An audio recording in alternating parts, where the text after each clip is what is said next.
Hello guys, welcome to IA Biology. Today we are going to discuss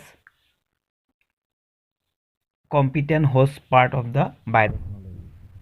Competent host for transformation with rDNA. DNA being a hydrophilic molecule cannot pass through cell membrane. Hydrophilic বুলি কেলে কোৱা হৈছে water heading. ঠিক আছে আৰু আমি জানো cell membrane তোমাৰ lipid থাকে আৰু water head কৰিলে সেইটা মাজেদি যাব নোৱাৰে. Therefore, the bacteria should be made competent to accept the DNA molecule. সেই কাৰণে আমাৰ bacteria যিকিটা আমি তাৰমানে লম সেইকিটা যাতে DNA কিটা accept কৰি লয় তাৰমানে host to competent বনাব লাগিব. Competency মানে কি হয় ability of a cell to take up the foreign DNA. এটা যিটো cell আমি ব্যৱহাৰ কৰিম সেই cellটোত বাহিৰৰ সেই foreign materialটো আহিব লাগিব আৰু যদি সি আহি পেলাই থাকিব নোৱাৰে নলয় তেতিয়াহ'লে সেই cellটো দিয়া কোনো অৰ্থ নহব তেনেকে the cell is made competent by following method. Class 12 কাৰণে একদম নৰমাল দুটা মেথড দিছে এটা হৈছে কেমিক্যাল মেথড আনটো হৈছে তোমাৰ ফিজিক্যাল মেথড কেমিক্যাল মেথডত কি কৰা হয় the cell is treated with specific concentration of a divalent cation such as calcium to increase the pore size in cell wall. Cell wallot কিছুমান সৰু সৰু pores থাকে হেতু আৰু সেই pore size টো বাঢ়িবৰ কাৰণে কিছুমান divalent cation ব্যৱহাৰ কৰি দিয়া হয় ক্যালসিয়াম বা ম্যাগনেসিয়াম হেতু ব্যৱহাৰ কৰি দিয়া হয় তাৰ পিছত কি কৰা হয় cells খিনিক incubate কৰি দিয়া হয় with rDNA on ice followed by placing them briefly at 42 degrees Celsius and then putting it back onto ice. This is called heat shock treatment. আমনে কি হয় শুনিবা প্ৰথম DNA cell টো লোৱা হল ঠিক আছে কম্পিটেন্ট সেল খিনি কি কৈ দিয়া হ'ব তোমাৰ একদম rDNA সেল খিনি যিখিনি দিয়া হৈছিলে সেইখিনি তোমাৰ আইসত দি দিলে আইসত ৰাখি দিয়াৰ পিছত suddenly হেতৰ টেম্পাৰেচাৰটো বহুত হাই কৰি দিব 42 ডিগ্ৰী সেলসিয়াস কৰি দিব আকৌ suddenly আইসত তোমাৰ দি দিব আৰু সেই বস্তুটো দি দিয়া লগে লগে সেই ফৰেন DNA টো সেই সেলটো ভিতৰলৈ গুচি আহিব পাৰিব আৰু তাত ধুনীয়াকৈ কম্পিটেন্ট হৈ যাব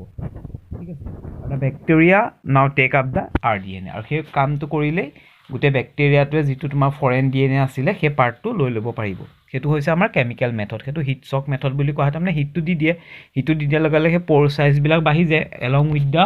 divalent cation ঠিক আছে নেক্সট আহিলে physical method the physical method include micro injection method তাৰমানে কি কৰি দিয়া হয় সৰু ইনজেকশন লৈ তোমাৰ মাইক্ৰো মানে বুজিছা সৰু ইনজেকশন লৈ পেলাই হেতু দি দিয়া হয় direct nucleus of N animal সেলত দি দিয়ে ডাইৰেক্টলি দি দিয়ে ইনজেকশন কৰি আৰু এটো বায়োলজিক অৰ জিন গান মেথড ইয়াত তোমাৰ কি কৰি দিয়া হয় cells খিনি bombarded কৰি দিয়া হয় with high velocity with micro particles of gold or tungsten coated over it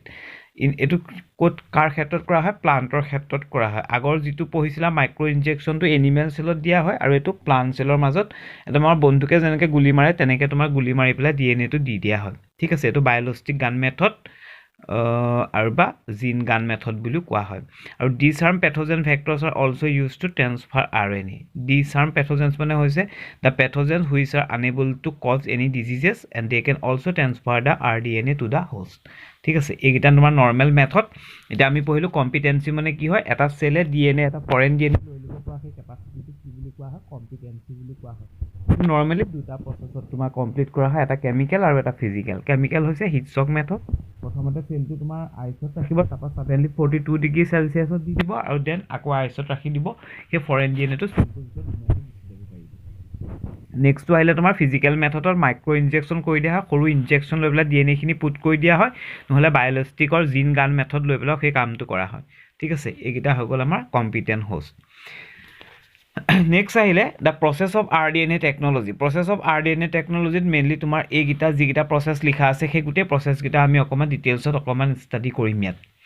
প্ৰথমটো সবাল দিয়া আছে isolation of DNA second to fragmentation of DNA by restriction endonuclease isolation of desired DNA fragments amplification of gene of interest ligation of the DNA fragment into a vector insertion of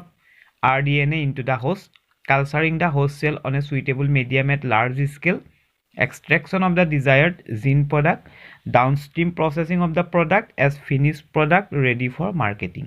ঠিক আছে এগুতে ডায়াগ্ৰামটো তোমালকে সোৱা 11.4 আগতে rDNA টো আছে foreign DNA এডখৰ আছিল এডখৰ vector DNA এডখৰ তোমাৰ কাটি পেলাই ইয়াটো কাটি পেলাই হেডখৰটা দি দিয়া হল দিয়াৰ পিছত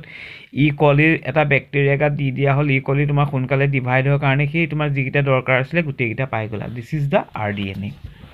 ঠিক আছে এটা ফার্স্ট ওয়ান বাই ওয়ান কে আমি 9টা পইণ্ট আমি ডিসকাস কৰিম প্ৰথমটো হৈছে isolation of genetic material RDNA is removed by treated with ribonuclease and proteins are removed by treatment with proteases আমি জানো যে protease হৈছে the enzyme which break down the protein আৰু ribonuclease হৈছে the enzyme which break down the RNA isolation of genetic material DNA আমি DNA টোহে isolate কৰিম তাৰ কাৰণে এইগিটা প্ৰথমতে ভাঙি অতৰাই লম তাৰ পিছত after several treatment কৰাৰ পিছত কি কৰিম the purified DNA is precipitated by adding still ethanol তাক precipitate কৰি দিম ইথানল ইউজ কৰি পেলাই তাৰ পিছত কি কৰা হ'ব the bacterial plant or animal cell is broken down by enzyme to release DNA along with RNA protein polysaccharide and lipid এটা মেজৰ কোৱেশ্চনটো আহি থাকে তোমাৰ বোৰ্ডত 1 মাৰ্ক বা কেৰেবা 3 মাৰ্কছৰ বা 2 মাৰ্কছৰ আহে যে ব্যাকটেৰিয়েল সেলটো কাৰ লগত ট্ৰিটমেন্ট কৰা হয় সেই এনজাইমটোৰ নাম কি হয় আইসোলেশন অফ DNA কৰিবৰ কাৰণে এনজাইমটো হ'ব লাইসোজাইম প্লান্ট সেলৰ কাৰণে হ'ব সেলুলেজ আৰু ফাঙ্গেল সেলৰ কাৰণে হ'ব কাইটিনেজ ঠিক আছে কন্ডিশনটো কি হ'ল চাবা প্লান্ট সেল ওয়ালত কি থাকে সেলুলেজ থাকে কাৰণে সেলুলোজ থাকে আৰু তাৰ কাৰণে ইউজ কৰা এনজাইমটো হৈছে সেলুলেজ ব্যাকটেৰিয়াল সেলৰ ক্ষেত্ৰত তোমাৰ এটো এটা পলিস্যাকাৰাইড থাকে তাক লাইসোজাইমেদি ব্ৰেকডাউন কৰিব পৰা হয় ফাঙ্গেল সেলত আমি জানো যে কাইটিন থাকে এখানে এটা কাইটিনেজে দি তোমাৰ ব্ৰেকডাউন কৰি লোৱা হয় 2 নম্বৰ পইণ্টটো হৈ গল cutting of DNA at specific location DNA তো কোনে কাট কৰে আমি অলৰেডি পঢ়ি আইছো এই কাৰণে পইণ্টটো আমি ইয়াত বিশেষ ডিসকাস নকৰো ৰেষ্ট্ৰিকশন এন্ডোনিউক্লিয়েজৰ কথা পঢ়ি আহিছো পেলিন্ড্ৰমিক সিকোয়েন্স পঢ়িছো আমি এটা সিকোয়েন্স পঢ়িছো ATTCCG আছিল সেইকিটা পঢ়িছো ঠিক আছে আৰু এটা স্পেসিফিক সিকোয়েন্সত কাটে সেইখিনি অলৰেডি পঢ়া হৈছে Next, it is called isolation of desired DNA fragments. A2 part আমি নপঢ়ম because we are already discussing agarose gel electrophoresis in our earlier videos. এই কাৰণে আমি এটো আমি নপঢ়ো আইসোলেশন হৈ গল 2 নম্বৰ পইণ্টটো পঢ়ি অহা আছে 3 টো পঢ়ি অহা হৈছে 4 টো সবা আটাইতকৈ যেটো দৰকাৰী পইণ্ট তোমালকৰ 3 বা 4 মাৰ্কছৰ কোৱেশ্চন এটা বৰ্ডত আহে Amplification of gene interest using PCR. PCR মানে হৈছে polymerase chain reaction. এতিয়া কোভিডৰ দিনত তোমালকে শুনি আছে যে RT-PCR টেষ্ট কৰাব লাগে RT-PCR টেষ্ট কৰাব লাগে এন্টিবডি টেষ্ট কৰাব লাগে এটা RT-PCR মানে কি হয় RT তাৰ মানে হৈছে ৰিভাৰ্স ট্ৰান্সক্ৰিপ্ট টেষ্ট আৰু PCR মানে হৈছে polymerase chain reaction. এটো কি হয় is a reaction in which amplification of specific DNA sequence is carried out in vitro কম সময় ভিতৰতে তোমাৰ amplify কৰি দিয়া হয় অলপ DNA পৰা তাৰ তেনেকা বহুত হাজাৰ DNA তুমি যিমান লাগে যিমানটা তুমি DNA বনাই দিয়াটোকে polymerase chain reaction বুলি কোৱা হয় the technique was first developed by Kerry Mullis in 1985 and for this he received the Nobel Prize এটো এটা বহুত লাৰ্জ তাৰমানে বায়োটেকনলজিৰ গুটেই ভেৰিটো তোমাৰ ইয়াৰ পৰা আৰম্ভ হৈ গৈছে পুৰা হাইলি ডেভেলপ হৈ গল এটা ৰিকোয়াৰমেন্ট অফ PCR কি লাগে এটা DNA টেমপ্লেট লাগে যৰ পৰা বস্তুটো বনিব এটা প্ৰাইমাৰ লাগে প্ৰাইমাৰ কি হয় তোমাৰ small chemically synthesise oligonucleotide of 10 to 18 nucleotide that are complementary to a region of template DNA তাৰ মানে শুনি লবা কি হয় DNA template the double stranded DNA that need to be amplified যি দখৰ তুমি DNA পৰা তোমাক লাগে তোমাৰ যেটো ইন্টাৰেষ্ট জিন ইন্টাৰেস্ট তোমাৰ এডখৰ ধৰা সাপোজ DNA লাগে সেই DNA দখৰ তোমাক বহুত বনাব লাগে সেই DNA দখৰ তোমাক কি বুলি কব টেমপ্লেট বুলি কব আৰু প্ৰাইমাৰ কি হয় এটা তোমাৰ আৰ্টিফিশিয়ালি কিছুমান কেমিক্যালি সিন্থেসাইজ কৰা অলিগোনিউক্লিয়োটাইড অলিগো মানে হৈছে 8 to 10 বা 20 to 18 numbers nucleotide we are already discussing is in class 11 নিউক্লিয়োটাইডত তিনটা মলিকুল থাকে বস্তু কম্পোনেন্ট প্ৰথমটো হৈছে সুগাৰ পেন্টোজ সুগাৰ 2 নম্বৰটো হৈছে তোমাৰ ফসফেট গ্ৰুপ আৰু 3 নম্বৰটো হৈছে নাইট্ৰোজেনাস বেস দুই প্ৰকাৰ এটা পিউৰিন আনটো পাইৰিমিডিন তাৰ আন্ডাৰ থাকে এডিনিন আৰু তোমাৰ গুয়ানোসাইন আনটো হৈছে সাইটোসিন আৰু থাইমিন এটা নেক্সট লাষ্টৰটো কি লাগিব এনজাইমটো নেম দুটা আছে নৰমালি এটা tech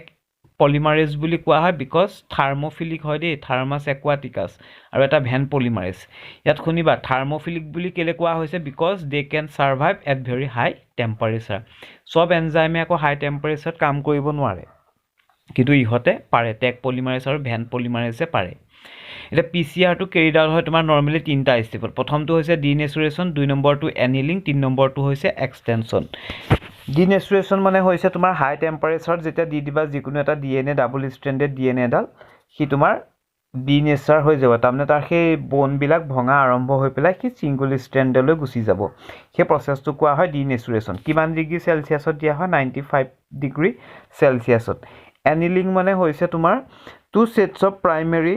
primers are added to which anneal the 3' end to separate the strand তাৰমানে কণ্ডিশ্যনটো কি হয় এনিলিং ডিনেচুৰেশ্যন আৰু এক্সটেনশ্যন গোটেই বস্তুকেইটা আমি ইয়াত পঢ়ি ল'ম চাবা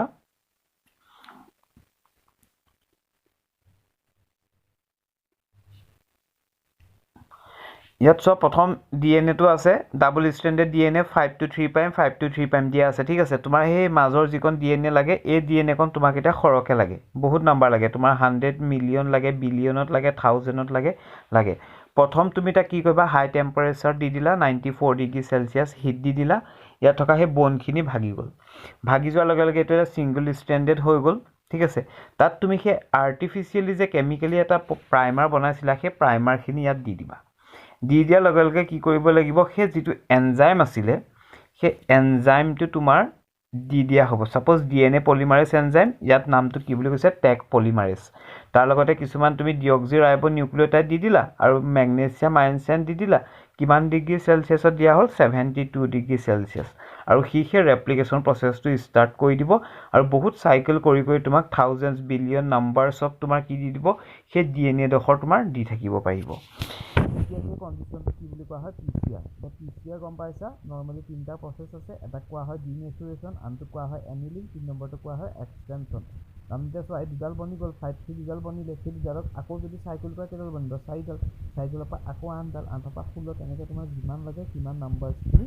লৈ ল'ব পাৰিবা 5 নম্বৰ পইণ্টটো চোৱা ligation of DNA fragment into a vector The vector DNA and source DNA are cut with the same endonuclease to obtain sticky end. The vector DNA to তুমি কাটি দিলা আৰু source DNA to কাটি দিলা দিয়াৰ পিছত endonuclease কাটি দিও তাৰপৰা sticky end গিটা পাওঁ সেই sticky end গিটাত লগাই দিয়া কাৰ্বাৰটোকে কি বুলি কোৱা হয় লাইগেজ বুলি কোৱা হয় আৰু সেইটোক আমাৰ লাইগেজ এনজাইমে কৰে অলৰেডি আমি জানো যে DNA ligase is responsible for binding ঠিক আছে লগাই দিয়া কাৰ্বাৰটোৰ কাৰণে কোন থাকে তোমাৰ DNA ligase Next 6 নম্বৰ পইণ্টটো হৈছে insertion of RDNA into the host cell তাৰ কাৰণে আমি পঢ়ি আহিছোঁ অলৰেডি কম্পিটেন্সিক যে পঢ়িছিলোঁ সেই বস্তুটোকে ইয়াৰ ক্ষেত্ৰত অকণমান দিয়া হৈছে বেলেগ একো নাই ইনচাৰ্চন অফ RDNAটো ঠিক আছে কেনেকৈ তুমি দি ল'বা হোষ্টটোৱে কেনেকৈ ল'ব নেক্সটটো আহিলে culturing of host cell culturing The host cell or ক্ষেত্ৰত কি হ'ব the transformed host cell are grown appropriate nutrient medium at optimal condition the DNA get multiplied and express itself into to form desired product এই host cell খিনি তুমি culture কৰিব লাগিব normally bacteria culture কৰা হয় তোমাৰ আগাৰ মিডিয়াম আছে অন্য ভেৰাইটিছৰ মিডিয়াম আছে তাত গ্ৰো কৰা হয় বিকজ কম সময়ৰ ভিতৰতে সিহঁতে বহুত হাইলি ৰিপ্ৰডিউচ কেপাচিটি আছে সেইখিনি আমাৰ গ্ৰো কৰা হৈ গ'ল নেক্সট কণ্ডিশ্যনটো আহিব 8 নম্বৰটো extraction of desired gene product protein encoding gene is expressed in a heterologous host it is called recombinant protein সেই তুমি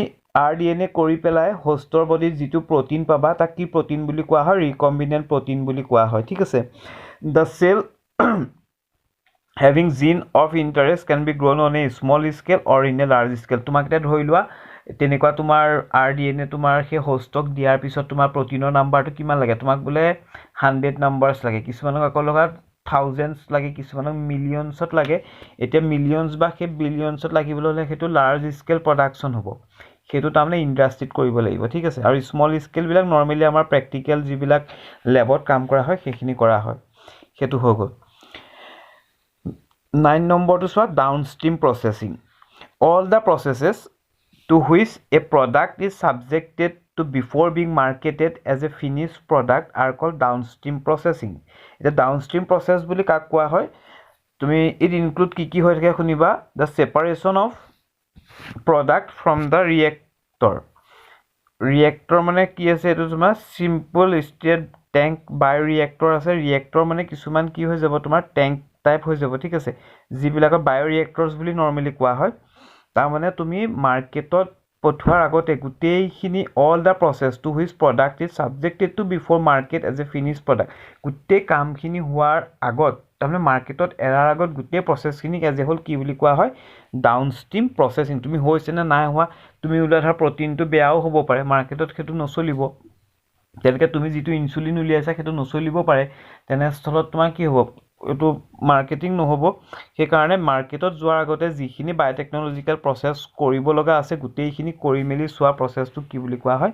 ডাউনষ্ট্ৰীম প্ৰচেছিং ইয়াত কি হৈ থাকে চাবা separation of the product from the reactor যিবিলাকৰ ৰিয়েক্টৰত তুমি লাৰ্জ স্কেলত বনাইছিলা সেইখিনিৰ পৰা ছেপাৰেট কৰিবা পিউৰিফাই কৰিবা ফৰ্মুলেশ্যন কৰিবা সুইটেবল প্ৰিজাৰ্ভেটিভ এড কৰিবা আৰু কোৱালিটি কণ্ট্ৰল টেষ্ট কৰিবা আৰু ক্লিনিকেল ট্ৰায়েলত যাব ইন কেছ অফ ড্ৰাগছ আমি এতিয়া ক্লিনিকেল ট্ৰায়েলৰ কথা অলৰেডি শুনি আহিছোঁ first phase second phase third phase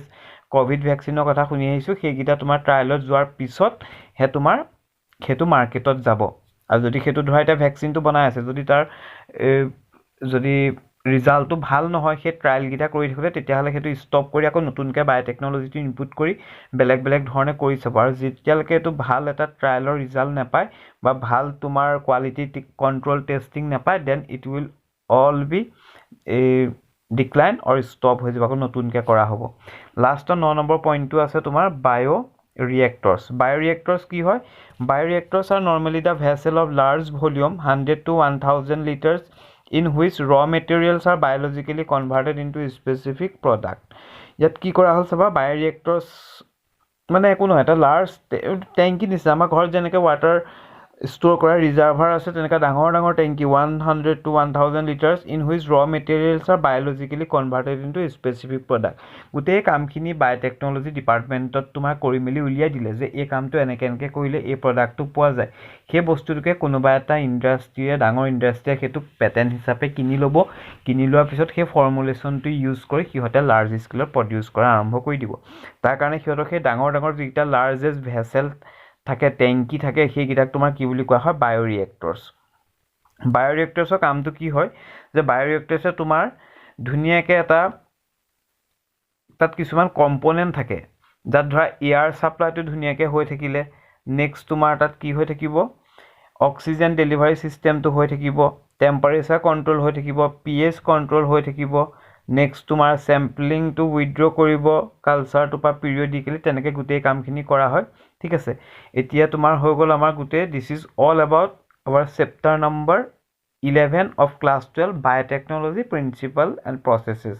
ঠিক আছে মই ভাবিছোঁ তোমালোকৰ গোটেইখিনি যিখিনি ডাউটছ আছে গোটেইখিনি ক্লিয়াৰ হৈছে আৰু যদি কিবা ডাউটছ থাকে দেন উই উইল ডিছকাছ আৰু এটা ভিডিঅ' ল'ম য'ত আমি গোটেই আমাৰ ডাউটছখিনি আমি আকৌ এবাৰ ডিছকাছ কৰি চাম thank you please subscribe my channel for next videos and next চেপ্টাৰ্ছ